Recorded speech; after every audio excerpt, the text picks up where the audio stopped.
वक्रतुण्ड महाकाय सूर्यकोटि समप्रभ निर्विघ्नं कुरु मे देव सर्वकार्येषु सर्वदा। नमस्कार, दिनेश कुमार माली, कक्षा एकादश, विषय गणित, अध्याय 2 संबंध व फलन। अध्याय जो हम पढ़ने वाले हैं संबंध व फलन। इससे पहले हमने एक प्रकरण पढ़ा समुच्चयों का कार्त्य गुणन। दो समुच्चयों से प्रथम और द्वितीय घटक लेकर हमने कुछ उप समुच्चय बनाए, उसी को हमने क्रमिक युग्मों के नाम में कार्त्य गुणन नाम दिया। आज हम जो पढ़ने वाले हैं प्रकरण दूसरा संबंध। दो टॉपिक है इस लेसन में, संबंध व फलन। तो रिलेशंस गणितीय संबंध के मुताबिक हम पढ़ने वाले हैं। यहां हमारे सामने इसको समझने के लिए दो समुच्चय बना के रखे हुए हैं।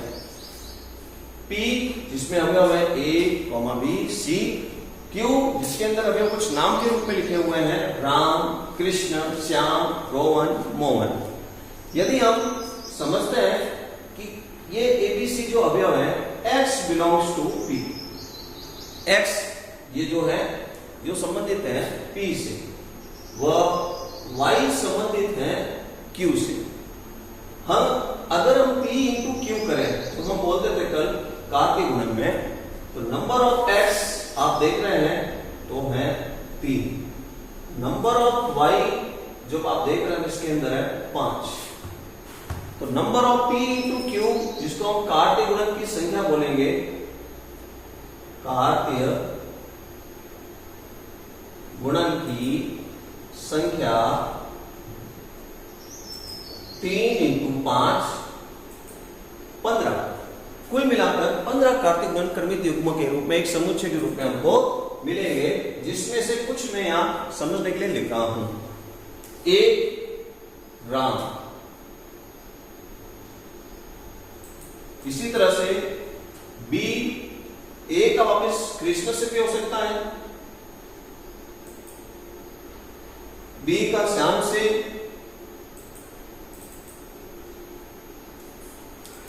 Dot dot dot dot dot, इस तरह से अंत में C के लिए हम संबंध बनाएंगे तो C का मोहन से। ये इसका क्रमिक युग्मों से बनेगा कार्त्य गुणन। कुल मिलाकर इसमें 15 क्रमिक युग्म होंगे। प्रथम जो घटक है वो P से लिया गया है जिसको हमने X माना हुआ है। द्वितीय जो घटक है वो Q है जिसको हमने Y के रूप में माना है। तो यहां पर हमने जो कार्त्य गुणन बनाया है, इसी से संबंधित कार्त्य युग्मों से कोई भी हम एक रिलेशन नाम दे सकते हैं। तो रिलेशन व्यक्त करने के लिए R X, Y, जहां X belongs to P व Y belongs to Q, यहां इसके मुताबिक। तो यहां पर जो हमने ये तीर आरेख बनाया है, इससे एक रिलेशन अगर हम बनाएंगे तो रिलेशन में हम देखेंगे तो A का जो संबंध बना हुआ है राम से, आगे B के जो संबंध बने हुए हैं कृष्ण से, B का जो संबंध बना हुआ है श्याम से। क्रमिक युग्म को बताते समय ध्यान रखें कि हमेशा कोष्टक बनाएं, प्रथम घटक द्वितीय घटक के मध्य कॉमा बनाएं। समुच्चय का निर्माण करने के लिए आगे मजला कोष्टक का निर्देशांक एक होना चाहिए। B का संबंध श्याम से, C का जो संबंध है वह है रोहन से। तो यहां पर जो हमने ये जो लिखा है ये एक संबंध कह सकते हैं। अगर हम संबंध की परिभाषा लिखें तो संबंध की परिभाषा में यदि A अरिक्त समुच्चय,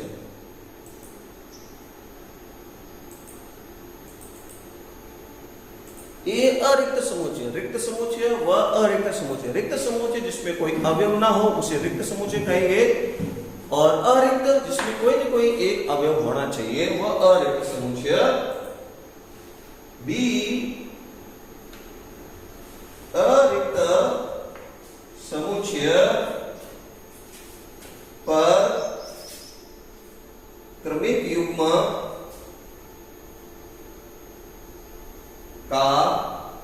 संबंध इस प्रकार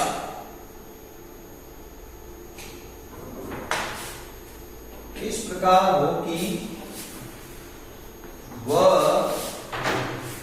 A इंटू बी, जो A और B का जो अभी हम बना रहे हैं, इसमें यहाँ पर 15 कार्तिक बनते हैं, A इंटू बी का उप समुच्चय हो। A इंटू बी का उप समुच्चय हो, ये इसके परिभाषा हम कह सकते हैं।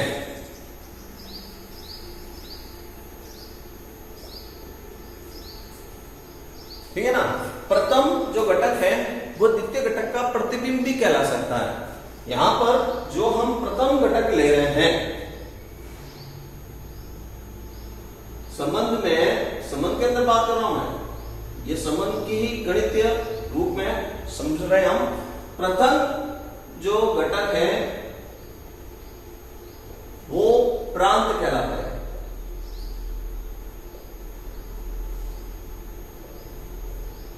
प्रथम जो घटक है जो प्रांत कहलाते हैं। द्वितीय जो बाद में जो घटक है एक्स और वाई, तो राम, कृष्ण, श्याम, सोहन,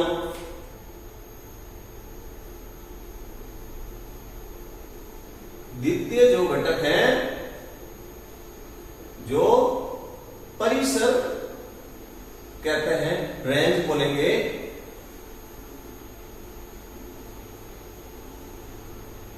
और अभी यहां पर जैसे हम यहां पर ए और बी में जो संबंध बनाने पर ये प्रांत और परिसर हमने देखे हैं, जिस पर संबंध बन रहा है वो उसका सह प्रांत कहलाएगा। तो यहां पर ये जो क्यू है, राम, कृष्ण, श्याम, मोहन, जो ये तो मोहन का किसी से संबंध है ही नहीं, तो ये सह प्रांत कहलाएगा, जहां क्यू सह प्रांत। तो ये जो क्यू जो सह प्रांत का समुच्चय है, जो परिसर है, परिसर सदैव जो होगा वह इस सह प्रांत का उप समुच्चय होगा। परिसर सह प्रांत का हमेशा उप समुच्चय होगा। इसके और इसके समुच्चय समान भी हो सकते हैं, या एकाध समुच्चय में अवयव कम भी हो सकता है, कभी युग्म के रूप में। तो अभी हमने जो पढ़ा है ये संबंध के बारे में पढ़ा है। संबंधों की संख्या, कुल संबंध कितने बनेंगे? तो अभी जैसे हमने यहां पर ये जो संबंधों की संख्या ज्ञात करनी है, तो यदि हमने यहां पर बोला nx बराबर 3, ny बराबर 5, यदि p में n नंबरों की संख्या नंबर ऑफ x है और q समुच्चय में नंबर ऑफ y है, तो संबंध की कुल संख्या, संबंधों की संख्या बराबर 2 की घात number of x into number of y। जो जो समुच्चय में अवयव है उस अवयव का गुणनफल, यानी हम जो बोलते थे कार्तीय गुणन का जो मान है वो 2 की घात में जो होगा वो उतनी संबंधों की संख्या होगी। जो हम पढ़ रहे हैं वो एक संबंध के बारे में। यहां पर जो हमने प्रतीक चित्रण बनाया है, इस प्रतीक चित्रण को जो हम निर्दिष्ट कर रहे हैं, इसको हम तीर आरेख भी कह सकते हैं।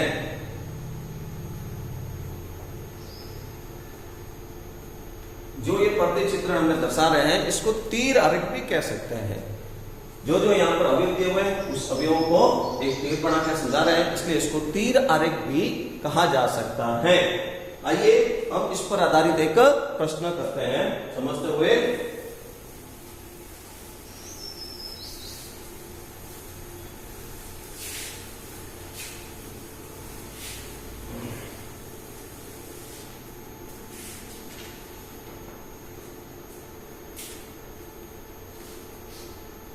प्रश्न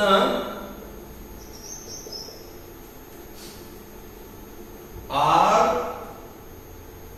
बराबर x, y बराबर बराबर x प्लस 5, जहां x संख्या 4 से कम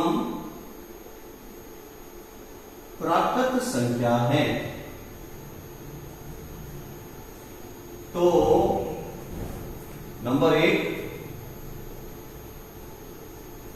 संबंध R रोस्टर रूप में लिखिए। नंबर 2, प्रांत व परिसर ज्ञात कीजिए। नंबर 3, तीर आरेख द्वारा प्रदर्शित कीजिए। तो यहां पर जो एक प्रश्न है हमारे सामने है, आर एक निर्माण रूप में समुच्चय को व्यक्त करने के 2 तरीके हैं, रोस्टर रूप और निर्माण रूप। तो वही, तो अभी यहाँ पर निर्माण रूप में एक नियम के रूप में यहाँ लिखा हुआ है, उसको आपको रोस्टर रूप में बदलना है। रोस्टर में बदलने के लिए y और x की जो वैल्यू निकालनी है, तो y बराबर है x प्लस 5 के। तो जहां x का जो मान है 4 से कम है और वह प्राकृत संख्या होनी चाहिए, तो ये 3 प्रश्न हमको ज्ञात करने हैं। तो सबसे पहले हम x का मान 4 से कम प्राकृत संख्या है, तो सबसे पहले x बराबर 1, तो y बराबर 1 प्लस 5, x बराबर 2, y बराबर 2 प्लस 5, x बराबर 3, y बराबर 3 प्लस 5। 4 से कम बोल रहा था तो 4 लेना नहीं है, तो x बराबर 1, 2, 3 और y का मान आता रहेगा। तो यहां से क्रमिक युग्म बनाना है। तो r इज इक्वल टू, पहला क्रमिक युग्म बनेगा, प्रथम घटक 1 रखने पर 6, द्वितीय घटक 2 रखने पर 7 और x बराबर 3 रखने पर 8। ये अभी हमने जो ज्ञात किया, ये इसके पहले प्रश्न का आंसर आ गया। रिलेशंस, गणितीय रूप में 2 संख्याओं के मध्य हम तार्किक करते हुए एक रिलेशंस नाम दे रहे हैं। प्रांत व परिसर, तो हमने प्रांत के लिए बात किया था कि जो क्रमिक युग्म बनता है उसका जो प्रथम घटक जो है वो उसके प्रांत के रूप में कहलाएगा। तो इसका जो प्रांत बनेगा दूसरे प्रश्न के लिए 1, 2, 3, परिसर जो बनेगा 6, 7, 8। अभी तीसरा जो प्रश्न है, इसको एक प्रति चित्रण के रूप में दर्शाना है, तीर आरेख के रूप में। तो हम एक वृत्ताकार जैसे आकृति बनाएंगे, उसके अंदर इसको दर्शाएंगे। अभी यहां पर जैसे ये है, इसी को हम तीर आरेख के रूप में दर्शा रहे हैं। ये x का काम करेगा, ये y का काम करेगा। इसको हम प्रति चित्रण को तीर आरेख बोलते हैं। तो हमने यहां पर x के मान 1, 2, 3 रखे थे। x का मान 1, 2, 3। y का मान जो आया है हमारे सामने 6, 7 और 8। यहां पर x और y, तो y का मान और x का मान प्राकृत संख्या है। यहां पर और भी नंबर हो सकता है, परंतु इसका यहां से कोई रिलेशंस नहीं है, इसलिए वो खाली रहेगा प्राकृत संख्याओं के रूप में। तो ये सहप्रांत कहलाएगा, परंतु परिसर के अंदर 6, 7, 8 ही इसके मान में रहेंगे। इस तरह से संबंध के बारे में हमको अभ्यास करना है। एक प्रश्न आपको, बहुत प्रश्न जो अभ्यास रूप में आपको करना है, लिखेंगे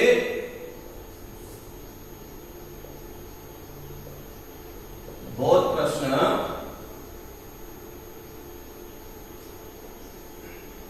a बराबर 1, 2, 3 डॉट डॉट डॉट 14। एक समुच्चय है जिसके अंदर 1 से लेकर 14 तक अवयव हैं। रिलेशंस इस प्रकार से हैं, x y 3x minus y बराबर 0, जहां x y belongs to a। तो R संबंध ज्ञात करो और साथ में प्रांत, परिसर व सह प्रांत ज्ञात कीजिए। 1 से लेकर 14 तक अवयव है। जो x और y दोनों ही जो संबंधित हैं वो a से ही संबंधित हैं। x का मान भी a से लेना है, y का मान भी a से लेना है, और a के अंदर जो अवयव आया हुआ है वो 1 से लेकर 14 तक अवयव है। x और y का मान 1 से 14 से बाहर जाते ही फिर वो रिलेशन में नहीं लिखेंगे। तो संबंध बनाने के लिए 3x माइनस y बराबर 0, x और y का मान ऐसा होना चाहिए कि जब यहां पर रखेंगे तो 3x माइनस y का मान 0 होना चाहिए। तो इससे संबंध बनाते हुए फिर बाद में प्रांत, परिसर व सह प्रांत ज्ञात करेंगे। ये अभ्यास के लिए आपको प्रश्न करना है आगे कल। धन्यवाद।